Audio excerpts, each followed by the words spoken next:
Hello everyone. हमारा third lecture हम शुरू करते हैं लाइव स्टॉक प्रोडक्शन मैनेजमेंट के अंदर। प्रीवियस लेक्चर के अंदर हमने बहुत इंपॉर्टेंट टॉपिक देखा था कॉम्पिटिटिव पॉइंट ऑफ व्यू से, that is breeds of buffalo. तो आपने वो वीडियो देखा होगा। और ये मैं पोल्ट्री हाउसेस यानी types of poultry housing system, ये भी इंपॉर्टेंट टॉपिक है एलपीएम के अंदर। मतलब जो पोल्ट्री बर्ड्स होते हैं, मेनली हम चिकन्स की बात करते हैं, लेकिन और भी बर्ड्स होंगे, टर्की होगा, गीस हो गया, जापानी स्क्वील हो गया। तो सभी पोल्ट्री बर्ड के अंदर कौन से हाउसिंग सिस्टम्स होते हैं, यानी टाइप्स ऑफ हाउसिंग सिस्टम। तो तीन प्रकार के हाउसिंग सिस्टम होते हैं यहाँ पे। एक होता है फ्री रेंज और एक्सटेंसिव सिस्टम, दूसरा होता है सेमी एक्सटेंसिव सिस्टम, और तीसरा होता है इंटेंसिव सिस्टम। तो ये तीनों सिस्टम के अंदर, यानी तीनों जो हाउसिंग सिस्टम है, इसके अंदर क्या क्या होता है, इसके क्या एडवांटेजेस है, क्या डिसएडवांटेजेस है, क्योंकि हर एक सिस्टम का अपने आप में एडवांटेज है और डिसएडवांटेज भी है। तो कौन सी सिस्टम बेस्ट है फॉर मॉडर्न पोल्ट्री प्रोडक्शन, ये भी हम देखेंगे। तो सबसे पहले हम शुरू करते हैं फ्री रेंज और एक्सटेंसिव सिस्टम के बारे में। तो मैं जब बोलता हूँ तो आप लिख सकते हो, क्योंकि हर चीज लिखना पॉसिबल नहीं है, वीडियो का ड्यूरेशन जो है बढ़ेगा। तो फ्री रेंज और एक्सटेंसिव सिस्टम के अंदर होता है क्या, इस एकदम सबसे इकोनॉमिकल सिस्टम है ना, ये कॉस्ट फ्रेंडली सिस्टम है। यहाँ पे कोई भी कॉस्ट ज्यादा आपको खर्च नहीं लगता है for housing, for shed purpose. कोई भी जो लैंडलेस फार्मर है ये इसको कर सकता है, क्योंकि इस फ्री रेंज और एक्सटेंसिव सिस्टम के अंदर poultry birds are reared openly on land. हम लैंड के अंदर उन्हें छोड़ देते, मतलब उनको कोई हाउसिंग सिस्टम प्रोवाइड नहीं करते या कोई शेड भी उनको प्रोवाइड नहीं करते। और ये सिस्टम बहुत अच्छा है, लेकिन इस सिस्टम को आपको एडोकेट अमाउंट ऑफ लैंड चाहिए। मतलब लैंड जो होगा, एरिया जो होगा आपका, रेंज वो अच्छा चाहिए, क्योंकि वहां पे हम बर्ड्स को जो है छोड़ सकते हैं। और ये सिस्टम मेनली विलेज के अंदर किया जाता है फॉर द बैकयार्ड पोल्ट्री। इसे हम बैकयार्ड पोल्ट्री कहते हैं। बैकयार्ड पोल्ट्री का मतलब हम बर्ड्स को फ्रीली लैंड के अंदर छोड़ देते हैं, उसको ना हम शेड प्रोवाइड करते हैं, ना कोई केज प्रोवाइड करते हैं, ना कोई हाउस प्रोवाइड करते हैं। ये हमें फ्री रेंज और एक्सटेंसिव सिस्टम के अंदर देखने को मिलता है। अब फ्री रेंज और एक्सटेंसिव सिस्टम के अंदर कोई कॉस्ट तो आपको नहीं लगता है, एक्स्ट्रा कॉस्ट तो आपको नहीं लगेगा, लेकिन उतना कमर्शियल पॉइंट ऑफ व्यू से उतना बेनिफिशियल भी नहीं है। अगर आपको बिजनेस करना है पोल्ट्री का, तो उतना इकोनॉमिकली तो ये लेस है, पैसा ज्यादा खर्च नहीं होगा इस मैनेजमेंट के अंदर, लेकिन आपको इससे बेनिफिट नहीं मिलेगा। क्यों बेनिफिट नहीं मिलेगा? क्योंकि फ्री रेंज और एक्सटेंसिव सिस्टम के अंदर प्रॉपर केयर नहीं हो सकता है, ईच एंड एवरी बर्ड का प्रॉपर केयर नहीं हो सकता है, प्रॉपर वैक्सीनेशन नहीं हो सकता है। ये फ्रीली, और आपको प्रॉपर फीड भी इसे आप प्रोवाइड नहीं करते। जो भी लेफ्ट फीड होगा, जो ग्रेन होगा, वो खाते हैं। मतलब आपको एक्स्ट्रा फीड भी इसे प्रोवाइड करने की आवश्यकता नहीं है, ना इसे वाटर देने की आवश्यकता है। मतलब वो ही अपना अपना खाते हैं। तो ये डिसएडवांटेज है कि एडवांटेज है? तो हम बोलेंगे एडवांटेज है। एक प्रकार का एडवांटेज है कि आपको एक्स्ट्रा आपको एफर्ट लेने की आवश्यकता नहीं है, फीड देने की आवश्यकता नहीं है, आपको अच्छे से वैक्सीनेशन करने की यहाँ पे जरूरत नहीं होती है, या पानी देने की आवश्यकता नहीं है। लेकिन ये एडवांटेज तो जरूर है, लेकिन इसके पीछे डिसएडवांटेज है, क्योंकि अगर आप इसका प्रॉपर केयर नहीं करते हो, इंडिविजुअल आप देखते नहीं हो, तो डेफिनेटली प्रोडक्शन जो होगा, इकोनॉमिकल पॉइंट ऑफ व्यू से जो प्रोडक्शन होगा वो काफी कम होगा। तो फ्री रेंज और एक्सटेंसिव सिस्टम के अंदर जो बर्ड्स होते हैं वो नॉर्मली सिर्फ 50 to 60 एग्स ही दे पाते हैं पर ईयर। तो ये बहुत बड़ा डिसएडवांटेज है। और दूसरी बात, इसका जो मीट होता है ये 1 to 1.2 kg से, मतलब लगभग 1 से 1.2 किलो तक ही मीट देखने को मिलता है। तो इतना कम प्रोडक्शन क्यों हो रहा है? क्योंकि प्रॉपर मैनेजमेंट नहीं है, आपका प्रॉपर केयर नहीं है, वैक्सीनेशन नहीं है। सिर्फ आप बर्ड्स ला रहे हो और लैंड के अंदर ओपनली छोड़ दे रहे हो, ना आप उसे फीड कर रहे हो, ना उसका वैक्सीनेशन हो रहा है प्रॉपर, ना इंडिविजुअल केयर हो रहा है। और डेफिनेटली फ्री रेंज और एक्सटेंसिव सिस्टम के अंदर सबसे ज्यादा पैरासाइटिक डिसीज का यहाँ पे ये होगा, क्योंकि बर्ड्स जो है फ्रीली होंगे, ना उन्हें कोई वैक्सीन है, ना उन्हें प्रॉपर फीड है। तो एक्टो और एंडो पैरासाइटिक जो डिसीज होंगे वो जल्दी, जैसे इन्फ्लुएंजा ए वायरस, बर्ड फ्लू जैसे वायरस, तुरंत आपको फ्री रेंज या एक्सटेंसिव सिस्टम इस सिस्टम के अंदर देखने को मिलेगा। और इसका डिसएडवांटेज ह्यूमन के लिए भी होगा, क्योंकि ये डिसीज ह्यूमन के अंदर भी जा सकते हैं। ये डिसएडवांटेज है।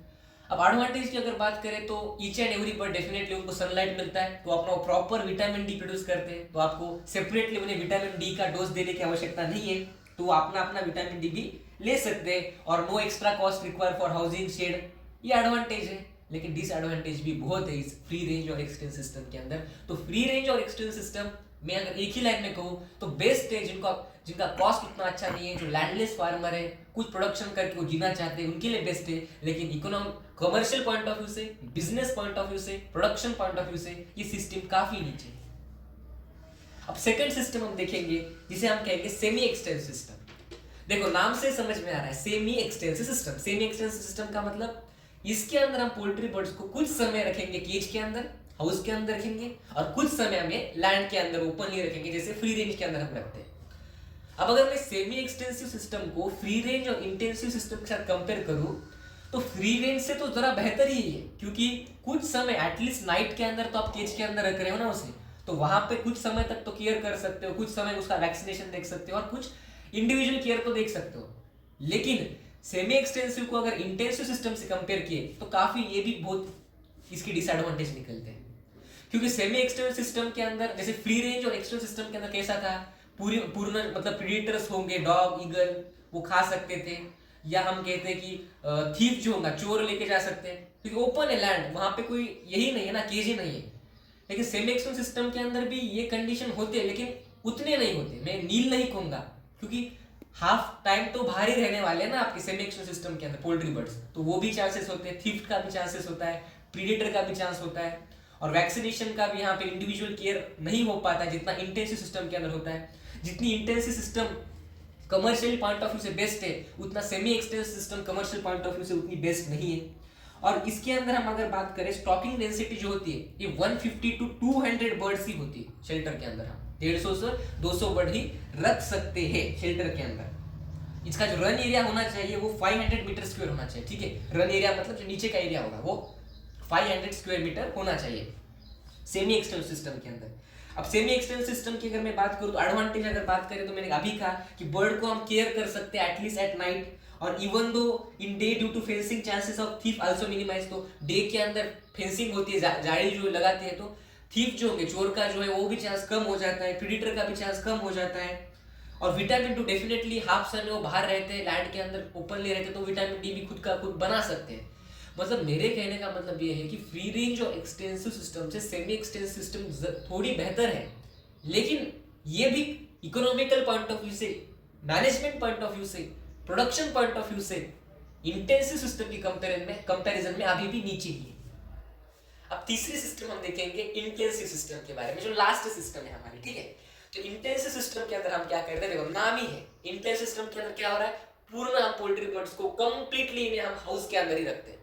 सभी डे हो नाइट हो, यहाँ पे हम हाउस के अंदर ही, शेड के अंदर ही बर्ड्स को रख डालते हैं। और व्हाटएवर जो फीड होगा उनको, वाटर होगा, जो इसेंशियल उनको फीड रिक्वायर है टाइम टू टाइम, प्रोफेशनली मैं कहूँगा, वो आप इंटेंसिव सिस्टम के अंदर कर सकते हैं। जो अलग अलग प्रैक्टिस होंगे, जैसे कि साइंटिफिक प्रैक्टिस है, जैसे कि क्यूलिंग हो गया, मेडिकेशन हो गया। क्यूलिंग का मतलब क्या होता है, अनडिजायरेबल या अनप्रोडक्टिव एनिमल को निकाल देना। अब ये एनिमल डिजीज्ड है, इसका कोई प्रोडक्शन नहीं हो रहा, ये एग नहीं कर रहा है, तो निकाल दे रहे हैं हम इसे। ये प्रैक्टिस कहाँ कर सकते हैं, हम इंटेंसिव सिस्टम के अंदर कर सकते हैं। प्रॉपर ट्रीटमेंट कर सकते हैं। कोई सिक बर्ड है, हम क्योंकि हम ईच एंड एवरी बर्ड को देख सकते हैं ना, सभी हाउस के अंदर है, तो सिक बर्ड को हम आइसोलेट कर सकते हैं और उन्हें ट्रीट कर सकते हैं। ये बेनिफिट होगा इंटेंसिव सिस्टम का।